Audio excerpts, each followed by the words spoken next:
What's going on, everybody? This is your man, Big Stu, Scott Stewart or Professor Stewart, depending on how you know me. And we are back for yet another edition of Dope People. It gets better and better every single time. You know I'm not making it up because you're listening to every episode and you are watching and listening to the progress. This is absolutely one of the dopest podcasts in the universe. And today is no different. We are joined by none other than Dr. Steve Fouts. Dr. Fouts, welcome to the Thank you. Happy to be here. Absolutely. So, Dr. Fouts is a 20-year veteran educator from the city of Big Shoulders, Chicago. And he's taught at all levels of education. But what's really dope about Dr. Fouts is that he's currently the CEO of a company called Teach Different.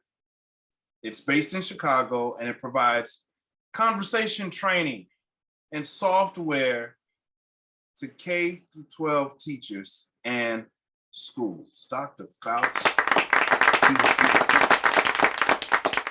Thanks for having me. Yeah, man, I had the pleasure of joining one of your trainings, if you will, and it was, you know, it was my own style, man. I loved it. I was pinged by somebody who would you got to come check it out, and I was like, I don't feel like Christine, right? Yeah, Christine. But I respect Christine so much that I was like, well, if she's saying it, let me go check it out. I joined in, and I was just like, wow, this guy's pretty dope. You were great. You were just right in it.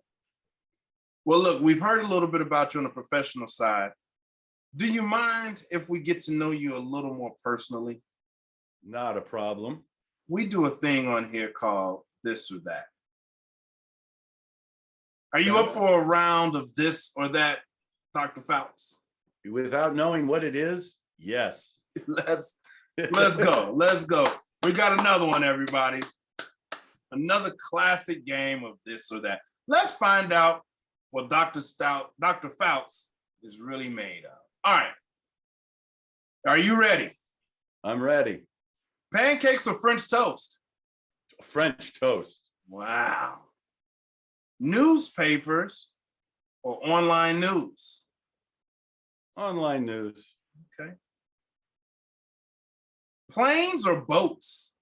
Boats. Wow. That's so simple. Why is that so simple? It's in the air. You know, I don't want to be in the air unless I have to. Okay. All right. Mornings or evenings? Mornings. Okay. Love or money? I mean, it's got to be love. It's got to be love. Wow. Yeah. Maybe I'm trying too hard on that one. I'm going to stick with love. Love, right? Okay, here we go. Paper or plastic? Jeez, paper. Let's keep going, man. I like where this is going. Fire or ice? Fire. Superman or Spider-Man? Spider-Man. Wow, you are good. You are good. All right, let's start to bring this thing home a little bit. TV shows or movies? TV shows. You are having way too much fun with this. But we're learning you. We're learning you. Tom or Jerry?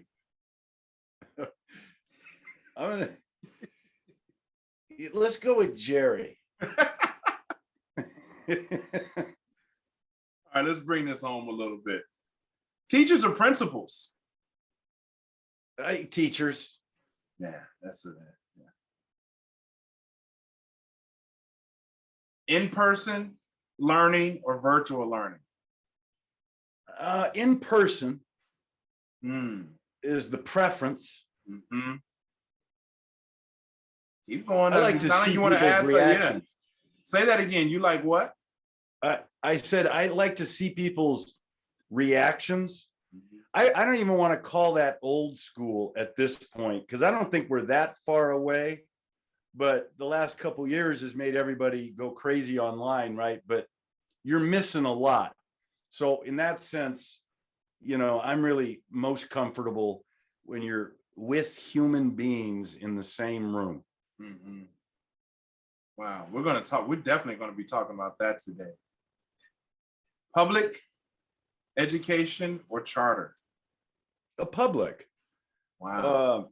Why? And let's pick up. First of all, hats off to Dr. Fouts for this enormous round of this or that. I don't think we've had anybody that, Quick with their excited. responses. Yeah, we've had one other guest. She was like, you would have thought she was fighting for her life. Like she had the script beforehand. She was just coming with it. You were good. You were good. Okay. So let's pick up there. Like expand on that a little bit, Dr. Fouts. On the public? Yeah, public versus charter. Well, I mean, I got to go with, I've never been at a charter school. I've never taught or been an administrator at a charter school. I was a middle school administrator at a private school, okay, which is probably the closest. It was a San Miguel school for anyone familiar with Catholic education. Mm-hmm. That's probably the closest I've been to a charter, but most of my life, career has been spent in public schools, Chicago public schools for the most part. So it's what I'm used to. Yeah. That's why I answer that. Like, and the kids in public schools, they're coming from all different areas, right? They're coming from all different situations. So you don't have like a certain, I don't know, carved out niche of student that you're teaching. You got to take humanity and, figure out what you're going to do with everybody. And I like that challenge. So public. Mm-hmm, mm-hmm. Let's talk about you a little bit. Where are you from? I always say to people, like, depends on what you mean by that. But here's my answer. Grew up on the West Coast. Okay. Oregon. So up in Lake Oswego, Oregon. And that was really from 7 years old till the end of my freshman year in high school. Wow. So your formative years come from Oregon. Oh, yeah. Oh, yeah. I was born in Illinois. Okay. I lived in Springfield when I was really young, Springfield, Illinois, DeKalb, Illinois. I moved to Minnesota, all really young. So I'm kind of like, I'm a Midwesterner for sure, because when I left Oregon, I came right to Illinois and finished out high school and went to college in Illinois and, of course, Chicago for most of my professional life, all of my professional life. So I'm kind of a Midwesterner, displaced during the formative years out West, but now I've been back. That's super, super interesting. We focus here, and for those who don't know, I missed this part. I've already given my introduction, but my name is Scott Stewart, 18-time award-winning teacher of entrepreneurship. I'm the anti-teacher. When I was in school, the only thing I wanted to do was get the hell out of there. I never thought in a million years that I would be an educational leader in this space, but it does all make sense today. And I know I was an average student, Dr. Fouts. On my best day, I was an average student. Okay. Thinking about 6th to 12th grade, you told us that you finished high school in Illinois. But starting at that 6th through that middle school, what kind of student were you? Did you always imagine that you would be an educator? What kind of, tell us about that. Yeah, well, first, the educator thing, the answer is yes, because I come from a family of teachers. And look, I'm going to use the same line I use on everybody. And it's true, though. When I was growing up, when we were in Oregon, right, West Coast, we would take trips back to the Midwest to visit all our family, because most of my mom and dad's brothers and sisters lived in the Midwest.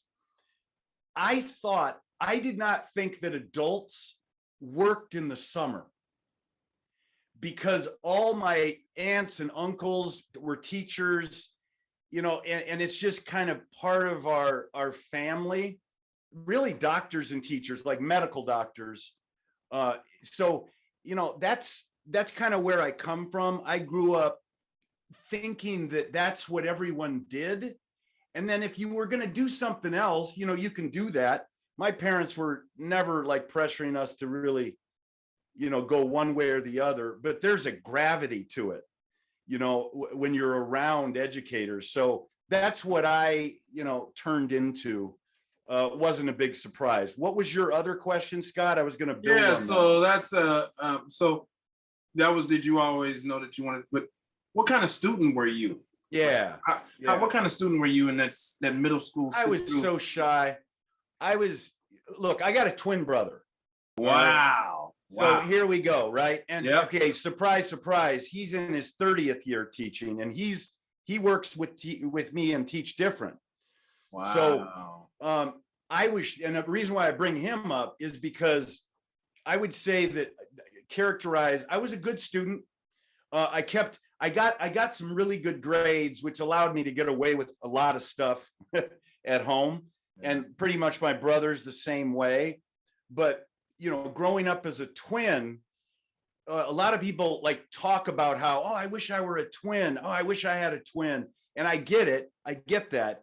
But one thing that it does do, at least it did for me, is that I developed kind of a self-consciousness that I think was on another level than other people my age. And when I say that, what I'm really talking about is all you have to do is be young and have people come up to you and start talking to you like they've known you forever. And they're just like telling their stories, this, that, or the other. So here I am, I would always just get good at like agreeing and smiling. Wow. And just being like, who is this? Like, what's going on? Thinking they're talking to your brother. Exactly. Wow. Exactly. So I developed kind of like all right, this is, self-consciousness is the way I say it. And I wouldn't even tell them unless I was stuck with them longer. Then I would have to tell them. And then they're just blushing. They're feeling embarrassed. And I'm just like, not my fault. But anyway, so I'd say good student, a very shy, I got out of the shyness really probably, it was in college probably that I came into more of my own, because I didn't go to the same college as my brother. So that's related. Yeah. There you go. That's related. Yeah.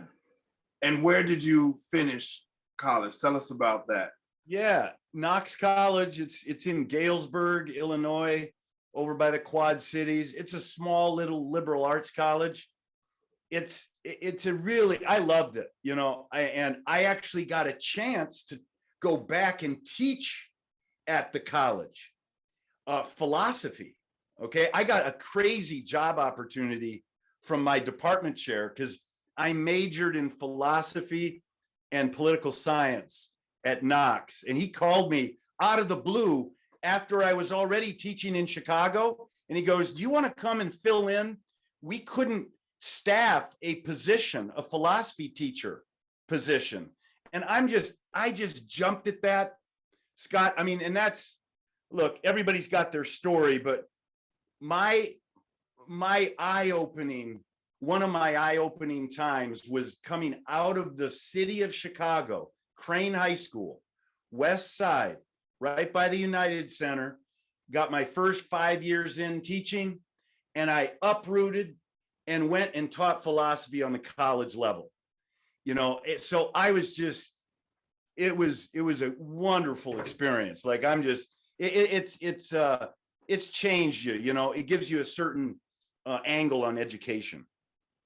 It's hard to imagine you as a shy young boy. It's hard because you are extremely passionate.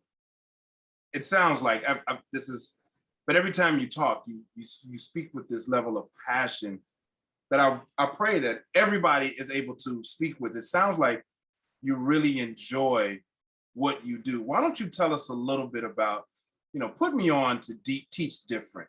Why teach different? You were in the classroom.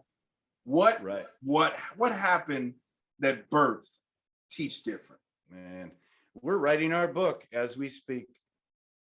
It's got its story, like everybody has their story, and I guess what I could do is, give the story, but I'll give an abridged version of it. I was teaching at a school called Douglas High School, also on the west side of Chicago. I got there around 2013 or so, and I was about 5 years in or so that position. Now, I was a math teacher. I was department chair for math. So I would do algebra, geometry, advanced algebra, but I was dual certified in social studies too. I had taught philosophy in college, so I'm like a humanities guy primarily, but I'm kind of strange because I love math too. And it's funny, you look back and you realize that probably contributed to Teach Different and why I ended up, leaving the classroom to pursue, this, what ended up being a conversation method that I helped work out with some other teachers through my experiences, Scott. And here's the thing. I got a weird opportunity while I was at Douglas that really gave birth to this Teach Different idea and this conversation method that we developed. And here was the crazy opportunity I got. Principal walks in to my room 5 days before the start of the school year. Okay, I think this was 2017.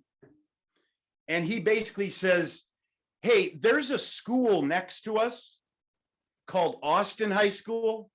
Oh, yeah. Scott, if you're from Chicago, you know Austin. I taught at Austin. I did an after-school program at Austin. Okay, I'm very familiar.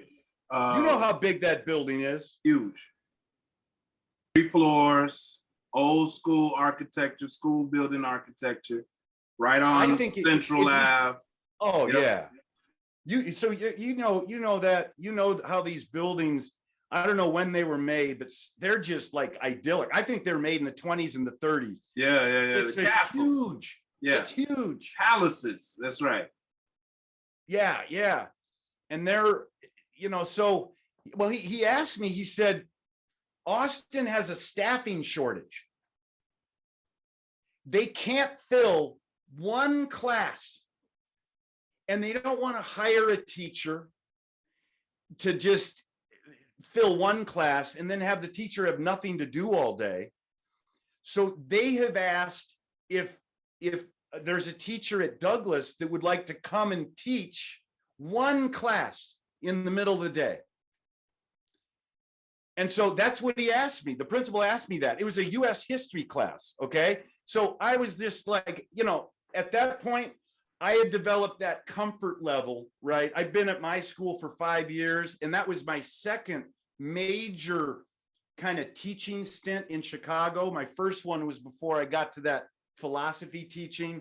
So I was like very comfortable. And of course, I was thinking, you're going to let me do what I want for 2.5 hours in the middle of every day? I mean, not what I want, right? I have to go and teach a class, but I got my prep period before and after that class. So I was pretty much free to go and help out at a school next to me. And I jumped at it, Scott. I bet. Look, right? How are you going to say no to that? Also, I like the idea that they were going to pick me because I was I was Dr. Fouts, right? I was just full of, I was thinking, okay, I got this. You're not going to have to worry about this one little class. I'll just step over here. A lot of the friends of the kids in my school were friends with Austin kids that they're literally 5 minutes away. So I was just like, how hard can this be? And look, okay? and just for reference, Austin High School is in the middle of the mud, if you will, on the west side of Chicago. It doesn't get much tougher than Austin High School on the west side of Chicago. Predominantly Black, if not all Black, 99.98% Black. Yeah. Youth, high school students, and you were Dr. Fouts. Come on, keep going. This is awesome. I mean, well, look, this is all a prelude, okay? Because, and this is where I got to do a fast forward. We can unpack this later if we want, but I'll sum it up by saying this. I took the class. First thing I saw, 33 kids on the roster. Unbelievable. Unbelievable. Okay, I had a teaching assistant assigned to me because a third of them had individual education plans. IEP. Okay? IEPs. Mm-hmm. And then I'm looking at it like, now I know why. Yeah, Now I know why they couldn't give this to any veteran in that school. Nobody about to do that. No, not a veteran. Not at Austin. 33, half of them IEPs. No. You almost can't pay me enough to do it. They're not going to give it to a newbie either, because you will drive someone out of this profession so quickly. Absolutely. If you give a class like that to somebody. But again, here I am. I kind of looked at the roster. It was a little like, but I was good. It's only it's 50 minutes, right? So let me just do this. And, look, middle of October, nightmare. Okay, it was a living nightmare. I'm not going to lie. I lost control of that class. I had security guards that would come into my room. I just said, could you just chill out for the first 5 minutes? Like I got to first person to get to know is the security guard on your floor if you're teaching in Chicago. So, I didn't want to bring this baggage to the principal at Austin. It's like you hire a guy to come over to help, and now he's trying to take all your time needing help with his class. It was embarrassing. I didn't go to anybody. I was like, you know what? You got to deal with this. So, and look, I probably would have struggled just like you did in that same group. It wouldn't have mattered. This ain't a race issue. This ain't a male, female. It's just, this is the group. This is the hand that you are dealt. This is the mentality of the young people. And I bet something. I want you to finish, but I bet there's a common denominator here that you're going to get to. And I'm placing my bet, but please continue. Oh yeah. I have to say this about race though, and I hope you agree.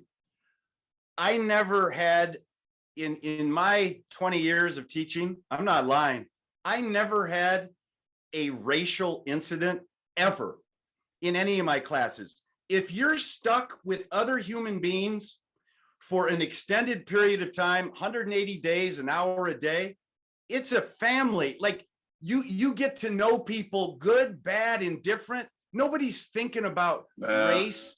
Like honestly, that only I don't know. Only if, and this is the point that I was hoping that you would get to. Only if you give a shit. You have to care. And that's what the kids are fighting for. That's what they're trying to run you away. It's like applying for college, right? It's like writing that. They're trying to weed you out. If you don't care about them, you're going to run. But if you care and they see that you care, then there are no issues. You're gold. Yeah, exactly. That's a great caveat. Absolutely. That was the point. That's why you were so good at what you did, because you didn't run and you stood, because it feels like to me, having met you previously, and it feels like you care. Yes. Okay. Yeah. Okay. I don't know how you ever survive a situation like that unless you wanted the best for who you're working with. Honest, personally, I don't get it. People do it, but I don't get it. It's not something that's going to happen with me. So if some teachers, you said this in the beginning, but I didn't take it. Some teachers are in teaching because of the amount of days that you get off. Yeah. Because of the vacation. Like, it's a sweet position if you're right. It can happen. But for those of us who care, we don't get enough time, right? Like, we're constantly working. And so if you don't have the spine for it, if you don't have the backbone for it, if you don't care enough for the kids, and in this situation, we're specifically talking inner city, poor-minded kids. If you can't handle it, you're out the door. You're out the door. No, I think it's 75% leave before their fifth year. Urban teaching, I think, Scott. I don't know if I got that right, but it's so high. But I get it. I get why people leave. But again, if you can pierce that veil and you're there for the right reasons. It's so, the things you think about and the problems of society when it comes to race and white and black and this, that, or the other, you're not even thinking about it. And the kids aren't even thinking about it either. We got other things to worry about and do.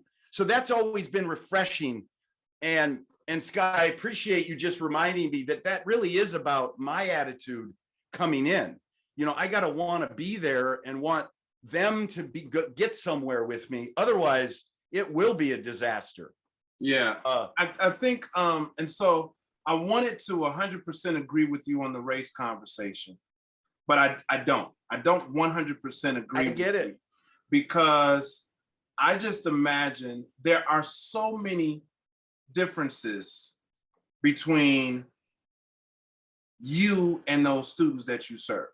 Yeah. You have the organics background. You have the family of educator background. You don't have police pulling you over, sweating you because they feel like it. So it's hard to not acknowledge, especially in inner city public education in cities like Chicago, Detroit, LA, Boston, Atlanta, Houston. Do I need to go on? Baltimore. It's hard to imagine where race is not part of that dynamic in this world that we live in here in America, in this world of America that we live in. And so the fact that you have that perspective is what makes you absolutely dope, Dr. Yeah, that's Fouts. my bubble. That's your bubble, man. Yeah. Everybody don't have that. Right. Because immediately when you walk in, it's like, this guy ain't got it. We about to run him out of here. And you're like, I hear you. And you're like, no, I actually do care. And that's a difference maker. Everybody doesn't have that. I hear you. And I gotta say though, hey, getting back to this story, Scott, I started feeling that you have first year teaching, whatever you want to call it, when you don't know what you're doing. And I started dreading a little bit heading over to Austin in the middle of the day because this class was not working out. I know they were working you, bro. I know they were working. Oh my God. And you know what I forgot, Scott? Here's an obvious one. I forgot the duh moment for me was I was thinking, because I was from that neighborhood, or I was teaching in that neighborhood already with my homeschool, Douglas, 5 minutes away, that I already kind of knew who I was dealing with.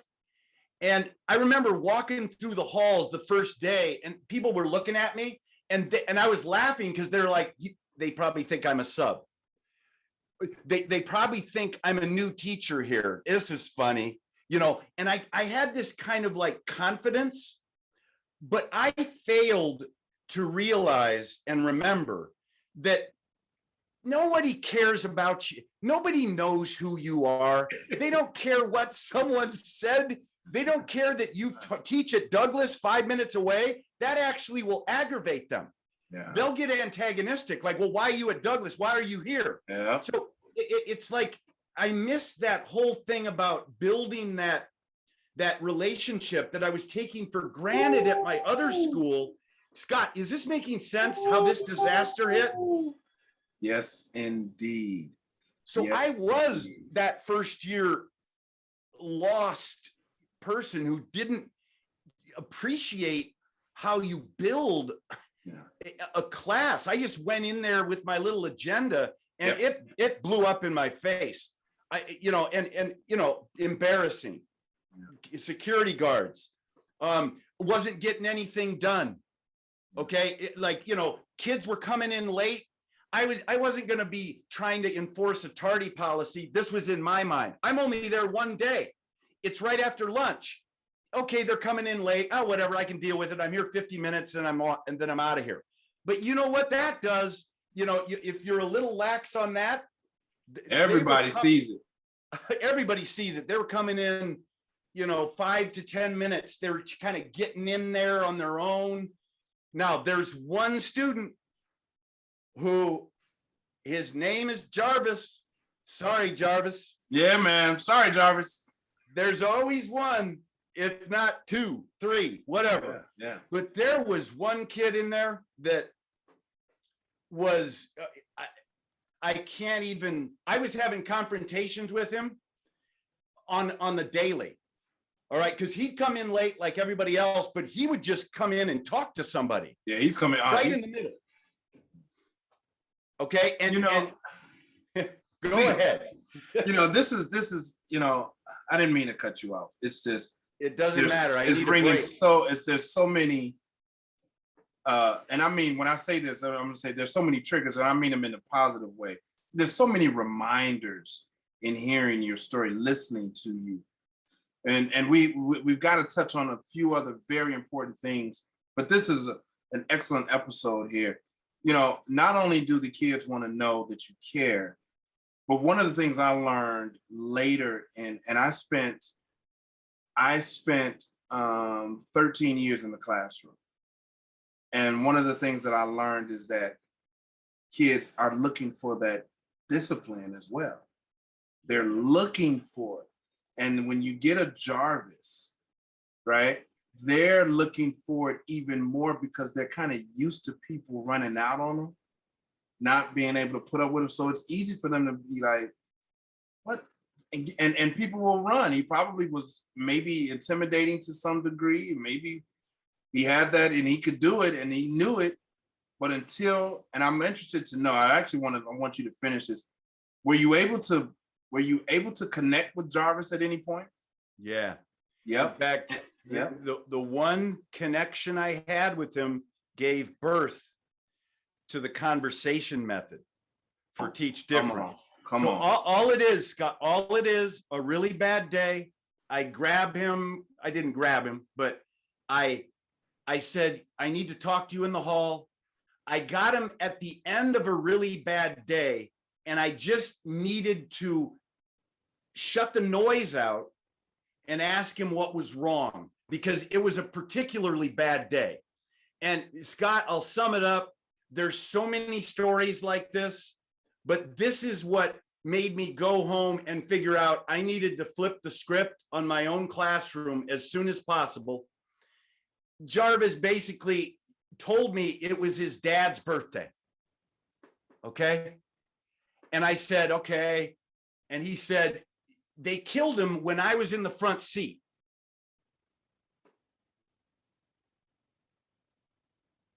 So there you go. Okay. That's what sent me home kind of as the like reality check, whatever you want to call it.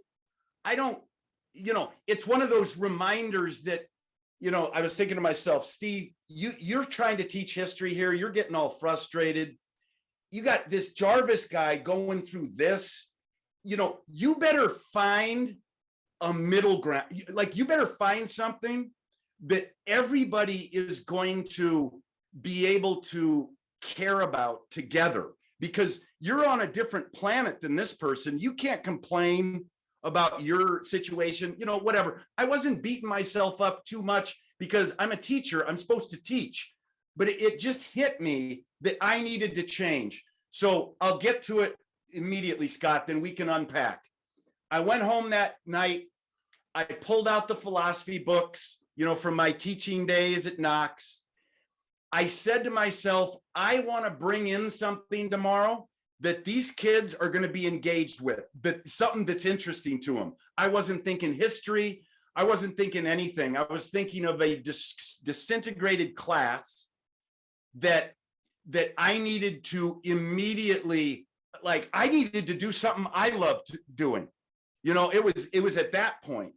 So I brought in a quote, Scott, and now this is the stuff you're going to remember from the round table. Okay, I just brought in what I thought was a really interesting philosophical quote, and I know the exact quote. It was from Confucius, and the quote was, "Before you embark on a journey of revenge, dig 2 graves." Okay, before you embark on a journey of revenge, dig 2 graves. I threw it on the board, passed out slips of paper, told them to write down what they think that it means to them. Had a student collect the slips and read the reactions out loud. And I'll tell you, there was a pin could drop, right? Well, I wouldn't even say a pin could drop, because the kids were the voices in the room. It was an incredible conversation. Like, they were just going back and forth. They were disagreeing with whether or not you should try to go after people who are after you. And they were having a discussion where they were like drawing on their own experiences. And it was like, you could tell they're brilliant because they were talking about the stuff they were going through, you know? And I was sitting back, Scott, when you know you've nailed it, right? You're just listening to these people. Just facilitating. And I'm telling you, from there, that's where the method developed. Yeah. That it started developing. Like, how can you have better conversations as a teacher and use it to improve your situation? Wow. That's it. Wow. That's Teach Different. That's where it came from. Let me ask, you know, this is great. This is great. This is great. This is the latest episode. This is by far the best episode. Not that their past episodes haven't been good. They've been great as well, but you continue to elevate this show, this content. You know, our audience is also other superintendents, other principals, high achieving, highly successful teachers. They're the ones that are listening to this, right? Some parents, but we're talking to educators. And this is super, super important. I'm glad to have you here. I need to ask you, there are 3 questions I need to ask you before we can end today. And the first one I want to ask you is, from your perspective, Dr. Fouts, what's working for you in education? What's working? Reality is teaching right now. That's what's working. I don't think we know what we're going to become, because we're going to have to adapt to reality. But reality is doing its work. And I believe we're going to be better after all of this. I think we're going to have a shift in priority of where we should be spending time and energy with the students, and in what ways. You know, is it the data? Is it the metrics? Is it the constant assessment? Is it the standardized tests? Is it things like that? You know, or is it other things, other approaches that we need to take to bring out where these kids are brilliant, and then ride that wave and work with who they are, and honestly help them help get us out of this mess, which I'm going to call the polarized world of adults right now. Yeah, I've been saying that I believe this generation of school-age children, I'm saying this. I believe this generation of school-age children will be the greatest generation to date. Most successful, most even keeled, greatest contributors to society comes out of current school-age children, college-age children, college-age young people as well. This generation. I believe that wholeheartedly. My next question to you, Dr. Fouts, is what's keeping you up at night? What's frustrating you? What's keeping you up? What's concerning to you? What could be improved? Well, I already kind of alluded to it. Like, we don't listen to each other anymore. And I'm referring to adults right now. You know, if you could, all you have to do is look at the political landscape. I don't care what your political affiliation is. We have adults that are supposed to be leaders in our society that have closed off a part of their brain that needs to be developed if we're going to have a better society, which is, I'm going to call learning and being humble, you know, and being able to work with people that you disagree with. That's what keeps me up. We've shut it off. Just look at the people in control.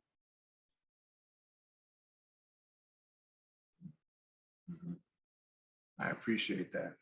My final question to you is, from your vantage point, what do you think the future of education looks like?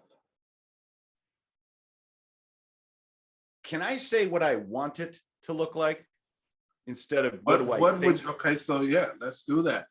What would you like education to look like in the future, Dr. Fouts? I would like educators to get more involved in politics. Number one. Really? Really? Yes, I think it's time. It should have happened yesterday. I also believe that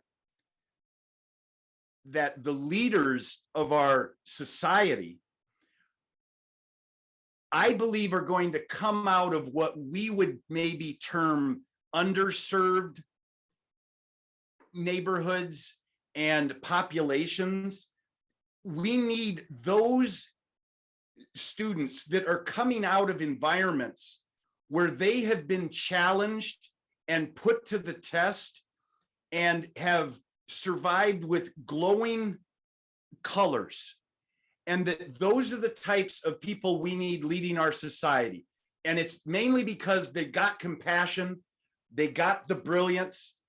What they don't have now is the opportunity and the belief on a lot of people that that's even realistic or possible. So that's where I want to see education head. It needs to get more political. And I'm not talking about teachers' unions right now.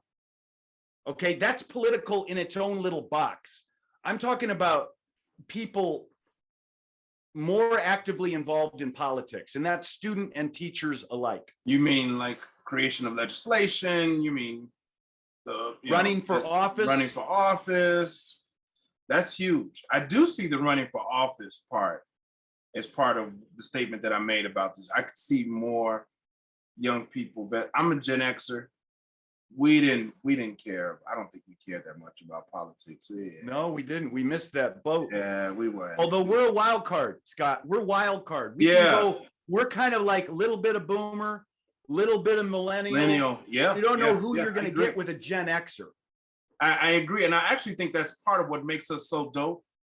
I'm hip hop, you know, and that in itself says a lot as far as innovation and perspective. We turned off the television. We turned off mainstream media in our generation, at least from my vantage point, we did. Right. And started to create our own narrative. We are the original innovators of all of what you're seeing. So from gaming to technology, that started with our generation. That's right. You know, but I think we're just super cool too. So we didn't have uh, uh Laquan McDowell's. We didn't have you know, the shootings and the killings and the murders. We didn't have that in our generation. So it really wasn't a lot for us to stand up and fight for, protest. You know, my first real experience with that in my generation was Rodney King. Yeah. You know, yeah. And that's early 90s. You know what I mean? So I think I can see the political landscape, even for us, some of us Gen Xers. But I do see that for the millennials and the Xenials or whatever we're calling them. Yeah, whatever we're calling them. Is there anything that you want to get off of your chest that we haven't touched on? Make sure, is there something that you want to, like, it's super important that you want to convey here before we end this episode? Scott, nothing's coming to mind, so I'm not going to make it up. I enjoy this. I will say this though, you got to come on our podcast. Teach Different. I'm gonna get you committed, and we're just gonna do a quote, you know, like we did in the round table. You know the drill. And we're just gonna have a conversation. That's it. And it'll be my brother as well. But I'll send you a couple quotes. You can pick one, and we'll organize that. But I'm just, thanks for having me on. It was fun. Hey, look, I thank you. I say that I have a lot of dope people in my network. I'm super excited about that. Where I saw an opportunity is, one, I didn't see a lot of Black men in education. There's just not a lot in education. And then the intellectual component is super important to me. I'm a street philosopher. You know, I didn't go to school for a lot, but I have a lot of ideas. And I talked about being the anti-teacher. I have a master's degree. I aspire to have a doctorate. And so education is super, super important to me. But I had some really terrible experiences with teachers over the years that just did not see and I don't want to, I had some great teachers, but unfortunately, some of those bad teachers kind of turned me off to the educational process. And I knew as a young adult that I wanted to change that for the young men and women coming up from the communities in which I was raised that are similar to what you experienced in Austin. I just am blessed that I do have a brain and I can articulate, and I do enjoy reading and words and writing, and I'm able to do something with that. Doesn't mean it's without struggle, but that's kind of my purpose and why I'm doing what I'm doing right now. You got your calling. Yeah, thank you for being a part of this. Yeah, well, thank you. You are officially dope stamped. You know, you're dope stamped, man. You cold with it. Is that coming in the mail, or is that like an electronic stamp, or is that? Consider it social proof. There you go. Okay, good. Dr. Fouts, it's been such a pleasure to have you on. I'm glad to know that we're now connected for eternity, because this is documented. This isn't going anywhere. And the next 20, 30 years of our lives together, I imagine, I hope, will be very, very fruitful for the both of us. Everybody listening and or watching, you already know what it is. Until next time. Thank you.